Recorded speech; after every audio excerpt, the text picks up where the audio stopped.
اس نتائج کا احترام کریں گے جھگڑا صاحب؟ یہی تو میں کہہ رہا ہوں نا. ویسے پتہ نہیں کیوں مے بی ٹائم آج کل زیادہ ہے تو خیالات آتے. دیکھیں انڈیا میں بھی ایک الیکشن ہو رہا ہے, وہ آج شروع ہوگا, کوئی 7 یا 8 اس کے مرحلے ہوں گے, 7 مرحلے ہوں گے, 2-2.5 مہینے وہ الیکشن رہے گا. وہ ووٹ بوریوں میں بند رہیں گے. ان کی سیاست میں جو کٹ تھروٹ کمپٹیشن ہے ہم سے زیادہ ہے. کوئی یہ الزام نہیں لگائے گا کہ وہ کسی نے بوری کھولی, کسی نے جو ہے وہ ڈبہ کھولا. ویسے ان کی سیاست میں کمپٹیشن کم ہے.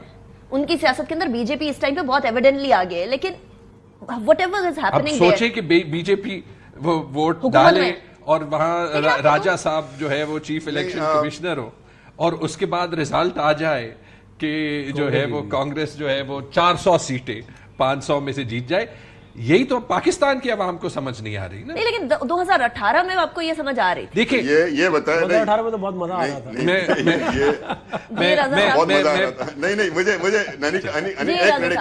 بات راجہ صاحب کو لگایا کس, راجہ صاحب کو لگایا کس نے تھا؟ جھگڑا صاحب نے. میں نے نہیں لگایا تھا اس میں. پھر مطلب اپنی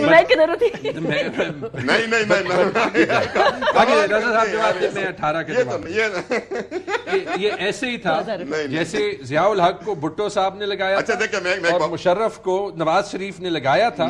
تو غلطیاں ہو جاتی ہیں, ہم نہیں لگایا, بالکل مان رہے ہیں, خان صاحب مان چکے, لیکن 18 اور 13 اور 8 کا یہ مطلب کہ ہم آج کے بجائے ہمیشہ ریورس گیئر میں. دیکھیں میں یہ کہنا چاہ رہا ہوں, تیمور بھائی صحیح بات کر رہے ہیں. میں کہنا چاہ رہا ہوں الیکشن کے ریزلٹس کو اتنا پریڈکٹیبل نہیں کرنا چاہیے. ابھی لوکل گورنمنٹ الیکشن ہوئے نا, پشاور سے پی ٹی آئی ہار گئی تھی, ہاری ہے نا میئرشپ کے الیکشن, ٹھیک, اور وہاں پہ زبردست جے یو آئی جیت گئی تھی. تو یہ کیا ہوا تھا اس وقت؟ وہ الیکشن جعلی تھے, یہ الیکشن جعلی ہے, اس کا فیصلہ کون کرے گا؟ تو پاپولیرٹی بھی کسی کی میراث نہیں ہے, ووٹ بھی کسی کی میراث نہیں ہے. آپ ہارتے بھی ہیں, آپ جیتتے بھی ہیں. کبھی آپ فیئرلی ہار جاتے ہیں, کبھی آپ فیئرلی جیت جاتے ہیں, کبھی انفیئر ہو جاتا ہے. آپ پاکستان میں الیکشن لڑ رہے ہیں نا بھائی, پہلی دفعہ تو نہیں لڑ رہے. یہ تو ہر دفعہ ہر الیکشن میں کہیں نہ کہیں یہ کہانیاں ریپیٹ ہوتی ہیں, چلتی چلی جاتی ہیں. اچھا, کیونکہ رضا میں سمجھتا ہوں کہ جمہوریت کو, کیونکہ ہم انتخابات کی بات کر رہے ہیں نا کہ ہر بار اسی طرح ریپیٹیشن ہوتا ہے, تو سر صاحب مسئلہ یہ ہے کہ اس ٹائم پر آپ کے پی ڈی ایم کے جو سربراہ تھے مولانا فضل الرحمان صاحب کہہ رہے ہیں وہ 2018 سے بھی بڑھ کے 2024 کے اندر دھاندلی ہوئی ہے. اب وہ کہہ رہے ہیں تو پھر مانے نہ مانے کیا کریں؟ دیکھیں اس کے اوپر ظاہر ہے کوئی تفتیش انکوائری ہو اور پھر دونوں الیکشنز کی انکوائری ہو, اور پھر اس کے بعد جو سامنے رزلٹ رکھا جائے اور کہا جائے. آپ کے اتحادی حزبی رہے ویسے. میں ظاہر مولانا فضل الرحمان صاحب کی بات کو میں جو ہے وہ یہی کہہ سکتا ہوں کہ اس کے اوپر انکوائری کی جا سکتی ہے. اور کس نے کرنی ہے؟ ظاہر ہے گورنمنٹ ہی فارم کر سکتی ہے, لیکن اس کے اوپر وہ تو الزام پہ الزام لگا رہے ہیں نا. ابھی تو وہ ان سے کوشش ہم کر رہے ہیں کہ ہم بات چیت کر کے معاملات کو کوئی چینل کھلا ہوا ان سے بات چیت کا؟ ہمارا چینل ان کے ساتھ ہمیشہ ہوتا ہے. ابھی کہاں تک پہنچی بات چیت؟ کیا ٹی او آرز کچھ رکھے, کوئی شرائط سامنے رکھی انہوں نے؟ وہ کافی غصے میں, انہوں نے شرائط ہی نہیں رکھی سامنے. اتنے آرام سے نہیں مانیں گے, لیکن کیسے مانیں گے؟ کوشش کر رہے ہیں, کوشش جاری ہے. صدارت چاہیے انہیں, کیا چاہیے؟ کوئی ٹی او آرز, کوئی شرائط؟ وہ تو جو چاہ رہے ہیں وہ اپنی تقریروں میں بتا رہے ہیں انہیں کیا چاہیے. آپ بتائیں نا ان کو کیا چاہیے. بیک چینل پہ کچھ اور کہا جاتا ہے, میڈیا کے سامنے کچھ اور. ہم تو ظاہر ہے ان کے ساتھ ہمارا بڑا اچھا تعلق رہا ہے. وہ پی ڈی ایم کے لیڈر تھے, ہم بڑی ان کی رسپیکٹ کرتے ہیں. ظاہر ہے ان کے ساتھ ہم ریکویسٹ ہی کر سکتے ہیں, آگے تو ان کی مرضی. دینے کو کیا ہے حکومت کے پاس؟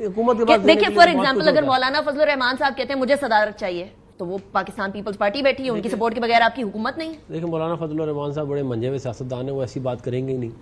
اچھا, کیسی بات کریں گے یا کیسی بات کر رہے ہیں؟ کیونکہ آپ نے ہمیں معمے میں ڈال دیا کہ بیک چینل ڈپلومیسی کھلی ہوئی ہے. کوئی ٹی او آر, کوئی شرائط؟ ہمارے مولانا کے ساتھ ہمیشہ کمیونیکیشن ہماری پہلے بھی ہمیشہ رہی ہے, آئندہ بھی ہم کوشش رکھیں گے کہ ان کے ساتھ ہمارا جو ہے وہ جاری رکھے.